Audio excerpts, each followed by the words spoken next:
Bonsoir et bienvenue dans ce journal. Les titres, c'est dans un instant. Le décret numéro 2020-961 portant création et fixant les règles d'organisation et de fonctionnement de comités Covid-19 est signé par le président de la République Macky Sall, un organe qui aura pour rôle de gérer dans la transparence le force Covid-19. 17 nouveaux cas positifs au coronavirus enregistrés ce dimanche, dont 15 cas contacts suivis par nos services et 2 issus de la transmission communautaire provenant de Derklé et Guédiawaye, des cas communautaires qui inquiètent justement les autorités dans le département de Pikine. Des opérations de saupoudrage ont démarré au sein des lieux qui accueillent une foule de personnes. Mbao et Kermassar ne sont pas épargnés. 39 médicaments au total provenant de la France ne seront plus fournis au sein de nos pharmacies. La décision a été prise par l'Agence de sécurité du médicament et des produits qui interdit toute exportation de médicaments de coronavirus et spécialités d'anesthésie, réanimation et de médecine d'urgence. Une décision qui risque d'impacter sur le secteur privé. La partie technique de ce journal est assurée par Alassane Ouad. Sidsoa. Aïssatou Gueiba. Et puis ce communiqué qui vient de nous parvenir, le décret numéro 2020-965 portant création et fixant les règles d'organisation et de fonctionnement du comité Force Covid-19 est signé par le président de la République Macky Sall, un organe qui aura pour rôle justement de gérer dans la transparence les fonds Force Covid-19, un comité composé de 6 représentants du gouvernement. Ces représentants auront pour fonction de suivre l'ensemble des opérations menées par le fonds et d'en rendre compte au président de la République Macky Sall. La France a décidé de ne plus fournir de médicaments au Sénégal. Cette décision va impacter sur le secteur privé selon la directrice nationale de la pharmacie d'approvisionnement. Dr Annette Sek alerte toutefois sur les médicaments prescrits en cas d'urgence ou ceux relatifs aux maladies chroniques.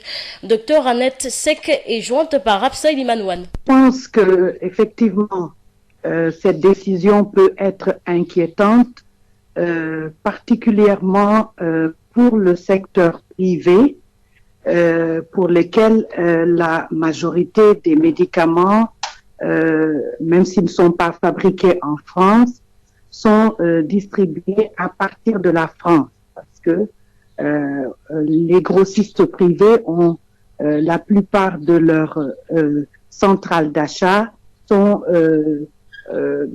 installées en France. Pour le secteur public, c'est peut-être moins alarmant parce que vous savez que nous nous approvisionnons par appel d'offres sur le marché international. Ça veut dire que même si certains produits proviennent de France, ce n'est vraiment pas la grande majorité. Aujourd'hui, des médicaments viennent du monde entier, d'autres pays. Mais ce qu'il faut savoir, c'est que aujourd'hui, si la France prend une mesure aussi draconienne, c'est qu'il faut savoir que ce n'est pas la première restriction, parce que dès le début du Covid-19, de la pandémie, et surtout son apparition dans certains produits, dans certains pays, des restrictions ont tout de suite été faites, notamment par l'Inde, par la Chine, qui sont des gros producteurs. Donc, ce qu'il faut savoir, c'est que de façon générale, nous, en tout cas, qui sommes les distributeurs, qu'on soit grossistes privés ou publics, nous avons toujours beaucoup d'inquiétudes quant à ces restrictions qui proviennent des produits, des pays pour lesquels auxquels nous nous adressons pour l'importation des médicaments. Le Sénégal a enregistré ce dimanche 17 nouveaux cas positifs au nouveau coronavirus Covid-19. Il s'agit de 15 cas contacts suivis et de 2 cas issus de la transmission communautaire. 367 cas ont été déclarés positifs à ce jour. Par ailleurs, 5 patients hospitalisés ont été contrôlés négatifs et déclarés guéris.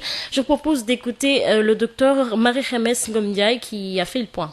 Ce dimanche 19 avril 2020, le ministère de la Santé et de l'Action sociale a reçu les résultats des examens virologiques ci-dessous. Sur 313 tests réalisés, 17 sont revenus positifs. Il s'agit de 15 cas contacts suivis par nos services, 2 cas issus de la transmission communautaire provenant de Derklé et Guédiawaye. 9 patients hospitalisés ont été contrôlés négatifs et déclarés guéris. L'état de santé des patients hospitalisés est stable. À ce jour, 367 cas ont été déclarés positifs, dont 220 guéris, 3 décédés, 1 évacué et donc 143 sous traitement. Le ministère de la Santé et de l'Action sociale exhorte les populations au respect strict des mesures de prévention collective et individuelle. Les cas de transmission communautaire préoccupent les autorités du département de Pikine. Des opérations de saupoudrage dans les lieux recevant du public sont lancées. Les autorités invitent les populations à maintenir les gestes barrières et à désinfecter les objets à domicile. Les opérations de saupoudrage se poursuivent dans les zones où les cas de contamination communautaire sont notés, comme Mbao et Kermassar. C'est un reportage de Elhaj Moussatiam. Avec des cas de contamination communautaire qui essaiment dans le département de Pikine, une vaste opération de saupoudrage pour atténuer la propagation du virus dans les lieux recevant du public est lancée. Abdoulaye Timbo, maire de la ville de Pikine. Ils ont déjà fait les grands marchés de ce département, le marché Zeng, le marché de Tchaoui. Il est vrai qu'ils travaillent la nuit, mais aujourd'hui, ils sont là au niveau du parc Lambaye, ainsi que le marché central au poste pour continuer un peu la désinfection dans ces grands lieux de rassemblement. Dans le département de Pikine, nous savons que nous commençons à avoir des cas qui commencent à nous inquiéter, mais la décision il est retenue qu'il y aura une intervention à Kermassar et à Mbao, une intervention de grande envergure le 22 et le... La ville de Pikine a renforcé en logistique le service départemental de l'hygiène de Pikine pour mener à bien le travail selon le lieutenant Boutouré, chef du service départemental. Il nous a renforcé en équipement technique, surtout les appareils moteurs et aussi du produit. Le produit qu'il a mis à notre disposition, vraiment, ça pourra durer pour un temps. Le chef du service départemental de l'hygiène de Pikine a indiqué que les opérations de saupoudrage sont bien, mais les populations doivent également s'impliquer à domicile en procédant à des désinfections. Lieutenant Boutouré. Nous recommandons aux populations au moins d'avoir de l'eau de javel chez eux, de diluer de l'eau de javel dans le seau d'eau, 1 litre d'eau de javel, de diluer le quart dans un seau d'eau et d'essayer de désinfecter les surfaces, les carreaux, les portes, les loquets, même les tables à manger, tout. Si les populations le font, ça sera un grand pas dans le combat. Les opérations de saupoudrage se poursuivront dans les zones de Kermassar, Mbao, où les cas de communautaires sont notés. Le maire de la ville de Pikine a invité les populations à maintenir les gestes barrières, surtout le port du masque qui doit être généralisé. Si à ce rythme-là, nous ne parvenons pas à freiner ces contaminations, surtout particulièrement sur les cas communautaires, il est à mon avis impérieux de prendre la décision d'une généralisation de port de masque. Banlieue dakaroise, Elhaj Moussatiam, Radio Sud FM. Elhaj Moussatiam, le confinement n'est pas fait pour le Sénégal. Marie Diouf, consultant formateur en management des organisations, se veut formelle. C'est une mesure aux conséquences désastreuses pour ces populations déjà éprouvées par la situation du Covid-19, affirme l'invité d'objection de ce matin, pour qui l'essentiel est de casser cette chaîne de transmission communautaire. Et fort de cela, l'expert en management exhorte les autorités à adopter la stratégie idéale. Nous l'écoutons. Je ne crois pas que le confinement soit une solution au Sénégal, parce que nous avons vu des gens qui vivent au jour le jour. J'ai vu dans certains quartiers, des gens se lèvent le matin, ils vont en ville, trouver la dépense quotidienne qu'ils vont envoyer. Avant, ils sortaient avec des enfants qu'ils envoyaient avec l'argent. Aujourd'hui, c'est avec le Wari, Orange Money. Si aujourd'hui on confine ces gens, évidemment, il vaut mieux la faim que cette catastrophe, l'explosion, mais avec la faim aussi, le ventre affamé, la peau endorée. L'essentiel, je crois que c'est d'abord et surtout ne pas perdre de vue la rupture de la chaîne de contamination. Pour moi, c'est ça l'essentiel. Parce que casser cette chaîne de transmission, oui. Effet collatéral. Oui. Vous voyez, c'est des effets collatéraux que nous avons, et ces effets collatéraux ne doivent pas nous faire perdre l'essentiel, à savoir combattre le virus pour pouvoir faire revenir le fonctionnement de l'État, faire revenir le fonctionnement de la société et faire réépouser les contours du fonctionnement de notre. Et tant que le virus est là, ce sera une sorte d'épée de Damoclès sur nos têtes et on ne pourra pas travailler correctement dans une situation anxiogène qui fait que aujourd'hui les gens n'ont pas toujours peur, mais à chaque fois qu'on parle de mort ou on parle de si à côté ou dans votre cité il y a un cas, déjà les gens sont carrément effrayés, c'est la panique, c'est la débandade.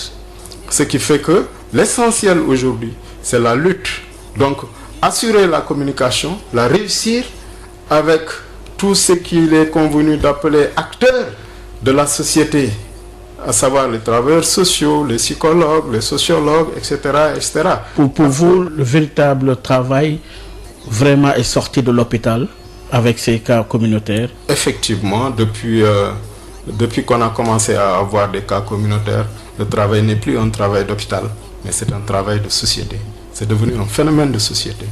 Et je dirais même, je vais emprunter le terme aux sociologues, c'est un phénomène social total qui fait intervenir l'ensemble des sensibilités, des dispositions, etc., au plan psychologique, au plan sanitaire, au plan agricole, etc., etc. Après la filière anacarde en péril dans le département de Goundoup, c'est au tour des producteurs de mangue de lancer un signal de détresse. Les mangues sont confinées aux zones de production alors qu'elles sont arrivées à maturité. C'est la conséquence des mesures restrictives liées à la propagation du Covid-19 alors que l'hivernage s'approche. Un des acteurs de la filière, Mamadou Top Sadio, est au micro de Moussa Dramé. Avec cette maladie, la circulation est arrêtée. Nos acheteurs, nos banambana, quittent le nord pour venir acheter nos mangues, y compris la filière d'acajou. Aujourd'hui, les mangues sont en terme. La mangue qui commence très tôt, c'est la variété qu'on appelle Sierra Leone. C'est la première qui commence.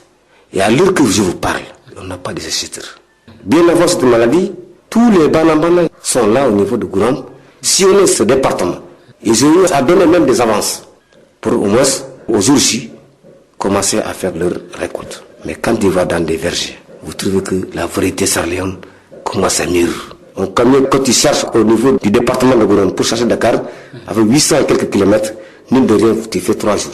Donc aujourd'hui, avec cette maladie, nous avons perdu d'abord une variété. Or ici, jusqu'à présent, lorsque nous vous parlons, à ma connaissance, s'il y a eu une transformation en jus, en mangue, je dis dans le département de Bignona, je ne sais pas, entre Kataba 1 et Kataba 2, il ne peut pas vraiment prendre la totalité des mangues qui sont en Casamance. Nous sommes inquiets. Si le produit ne part pas, qu'est-ce que nous allons faire? Comment nous allons en venir pour au moins régler notre hivernage? Un paysan, à partir de la mangue et la noix d'acajou, qui prépare son hivernage. Non seulement il n'a pas de quoi manger, mais comment il va cultiver? Cri de cœur du secteur de l'informel à Mbour en cause la mauvaise répartition de l'enveloppe financière de 77 milliards de francs CFA au tourisme et à l'hôtellerie pour atténuer les effets du Covid-19. Babacar Sow. Sur les 77 milliards investis dans le tourisme pour amortir le choc Covid-19, seule l'hôtellerie en bénéficie. C'est ce que soutient l'honorable député Malik Gueye de la commune de Ngahor et le collectif des PME du secteur du tourisme à Mbour. Une enveloppe financière répartie comme suit: 45 milliards pour le transport aérien, 12 milliards pour les hôtels réquisitionnés, 5 milliards pour les entreprises et agences du portefeuille de l'État et 15 milliards au crédit des hôtels et du tourisme. Une contribution de l'État sénégalais qui ira directement dans le compte des milliardaires au détriment des plus faibles du secteur, les plus impactés aussi du Covid-19. Ce sont ceux qui gèrent les commerces les plus fragiles, notamment les petits étals des zones touristiques, le village artisanal, les zones de sport, les agences de voyage, d'où l'interpellation de l'honorable député Malik Gueye et du collectif des PME du secteur du tourisme qui appelle le chef de l'État Macky Sall pour que cette couche soit prise en compte dans le programme de résilience économique. Babacar Sow depuis Mbour pour Sud FM. La lutte sénégalaise est en deuil. Mort Guerre, ancien lutteur de l'écurie de femmes Fass est décédé la nuit dernière à Kaolack. L'inhumation est prévue ce dimanche à Touba. Mamadou Camara. La lutte sénégalaise est en deuil suite au rappel à Dieu de Mor Nguer, un ancien pensionnaire de l'écurie de Fass. Il a rendu l'âme dans la nuit du samedi au dimanche vers 1h du matin au centre hospitalier régional El Hadji Ibrahima Niass de Kaolack. D'après notre source, l'enterrement est prévu ce dimanche à Touba. Joint au téléphone, son fils Birahim Nguer nous a confirmé le rappel à Dieu de son père. Après avoir pris sa retraite, l'ancien pensionnaire de l'écurie de Fass s'est complètement écarté de la lutte pour venir s'installer à Kaolack où il s'exerçait dans le petit commerce. Celui qui l'a accueilli à Kaolack, Alioune Ndiaye, un autre ancien lutteur qui fut médaillé d'or, un lutteur qui était également très connu par les amateurs, avait rendu l'âme il y a de cela moins d'une semaine. Le groupe Sud Communication, par ma voix, présente ses sincères condoléances à l'écurie de Fass et à tous les amateurs de la lutte sénégalaise. Kaolack, Mamadou Camara, Sud FM. Mamadou Camara, le défunt Mor Nguer, a eu une carrière riche et respectable selon le chroniqueur sportif à Sen Radio.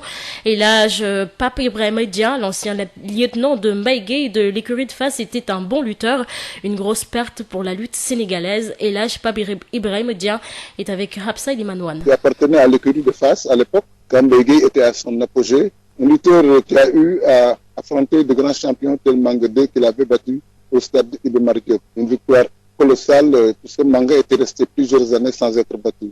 Et je me rappelle, ce jour-là, il était accompagné de toute l'écurie Fass, et particulièrement de Mbaye Gueye qui était à côté de lui et qui lui donnait justement ce qu'il fallait faire pour battre Manga, puisque Manga était redoutable, très difficile, un poids lourd, un bagarreur et tout ça. Mais ce jour-là, Manga n'a pas eu à exprimer toutes ses qualités, puisque Nguer l'avait approché, s'est battu avec lui et avec un corps jambe extraordinaire, il a pu le battre. Il a eu à faire une carrière très respectable au niveau de Fass. C'était un bon lutteur qui a rencontré plusieurs adversaires et comme je le dis encore, je me rappelle de beaucoup de ses combats, nombreux certes, mais avec beaucoup de victoires. Donc c'est un lutteur de qualité que l'écurie Fass a perdu, puisqu'il appartenait à l'écurie. Il était l'un des lieutenants de Mbaye Gueye à l'époque, un bon lutteur avec les Mbite Ndiaye, les Birahim Ndiaye et autres. Il était revenu même de son Kaolack natal ou de ses environs. C'était pas un Dakarois, mais quand il a intégré l'écurie Fass, il a eu à avoir des résultats vraiment appréciés. Donc c'est un lutteur qu'on n'oubliera jamais, puisqu'il a eu à faire lui aussi. Il a eu à donner à l'écurie Fass des jours de gloire, des victoires éclatantes. En tout cas, c'était un lutteur non seulement qui faisait peur à ses adversaires, mais qui ne craignait rien du tout. Donc c'est une triste nouvelle. Je rappelle de ses qualités athlétiques, de son courage, de sa force herculéenne, puisqu'il était puissant. Il avait une taille qui lui permettait de ne pas avoir de problème par rapport à ses adversaires. Donc c'est un garçon qui a marqué l'écurie Fass et on souhaite qu'il repose en paix à la ville sainte de Touba. Nos condoléances à la famille du défunt et à l'ensemble des sportifs de la lutte sénégalaise. Calvaire des habitants de la cité des enseignants de Kounoun, village de Keur Daouda-Sarr. Pour se déplacer dans cette localité, c'est tout un problème. La route est impraticable et ce depuis des décennies maintenant. Les populations lancent un cri de détresse et demandent l'intervention des autorités. C'est un reportage de Josette Kali. L'axe Keur Daouda-Sarr, Kounoun village jusqu'à la cité Mbaba Guissé, plus connue sous le nom de la cité des enseignants, n'est pas un confort pour les habitants de ces différentes localités. En effet, cette route affiche un état chaotique, pas goudronnée, très sablonneuse, pleine de nids de poules, bref, impraticable pour les riverains et les chauffeurs qui s'indignent de cette situation qui perdure depuis des années maintenant. Un seul mot, désastreux. Le bitume n'est pas fait. Ça fait des années, elle est pareille, ça n'a pas changé. J'habite à la cité des enseignants depuis 2001, mais jusqu'à présent, on rencontre d'énormes difficultés pour rallier les deux bouts. Une route vétuste, une route chaoteuse. Si vous allez à Rufisque, vous revenez, vous avez des courbatures à cause de cette route-là. Pour accéder à la cité, c'est tout à fait difficile. C'est vraiment le calvaire, hein. On souffre. À l'aller comme au retour, rares sont les chauffeurs qui respectent le code de la route pour préserver leur véhicule, chose qui retarde leur travail. On est ralenti par l'état désastreux de la route. J'ai de faire des contournements pour pouvoir aboutir. Les boîtes garées, les tards de jël sa liggéey doo xam nooy def comme ni nga bëggoon mu gaawee du ko gaawee puisque boo si jaaree il faut nga am noo xam ni noonu ngay defee. Et toutes ces difficultés s'accentuent une fois l'hivernage en place, rendant la mobilité quasi impossible. C'est vraiment des problèmes impraticables pendant l'hivernage. Et ça, c'est anormal. Évidemment, elles sont boueuses les voitures. bu nawet ñëwee bul sonn kenn du dem. gars yi kunul la ñuy yem nit ñi di débrouiller wàcce di dox. On rencontre d'énormes difficultés pour sortir de la cité. D'une seule voix, ils interpellent les autorités municipales et étatiques. Aux autorités de ce pays, nous sommes des citoyens. Lançons un appel pour qu'ils viennent nous construire cette route-là. L'État doit vraiment faire des travaux pour améliorer cette route-là. Nous avons besoin de plus d'infrastructures routières de renom, sans difficulté. Et ça ne fait même pas 2 kilomètres. Après des décennies de demandes, les habitants et les automobilistes continuent d'emprunter ce tronçon en attendant d'avoir des réponses de la part des autorités. C'est la fin de cette édition. Aïssatou Gueye-Ba. Le décret numéro 2020-965 portant création et fixant les règles d'organisation et de fonctionnement du comité lié aux opérations du Force Covid-19 signé par le président de la République Macky Sall, un organe qui aura pour rôle de gérer dans la transparence le fonds Force Covid-19, un comité composé de 6 représentants du gouvernement. Ces représentants auront pour fonction de suivre l'ensemble des opérations menées par le fonds et d'en rendre compte au président de la République. Et puis ces 17 nouveaux cas positifs au coronavirus enregistrés ce dimanche, dont 15 cas contacts suivis par nos services et 2 cas issus de la transmission communautaire provenant de Derklé et de Guédiawaye. Des cas communautaires qui inquiètent justement les autorités dans le département de Pikine. Les opérations de saupoudrage ont démarré au sein des lieux qui accueillent une foule de personnes. Mbao et Keur Massar ne sont pas épargnés. 39 médicaments au total provenant de la France ne seront plus fournis au sein de nos pharmacies. La décision a été prise par l'Agence de sécurité du médicament et des produits qui interdit toute exportation de médicaments de coronavirus et de spécialités d'anesthésie, réanimation et de médecine d'urgence. Une décision qui risque d'impacter sur le secteur privé. Voilà, c'est la fin de cette édition. Merci à Alsan Wad qui a assuré la partie technique de ce journal. Aïssatou Gueye-Ba.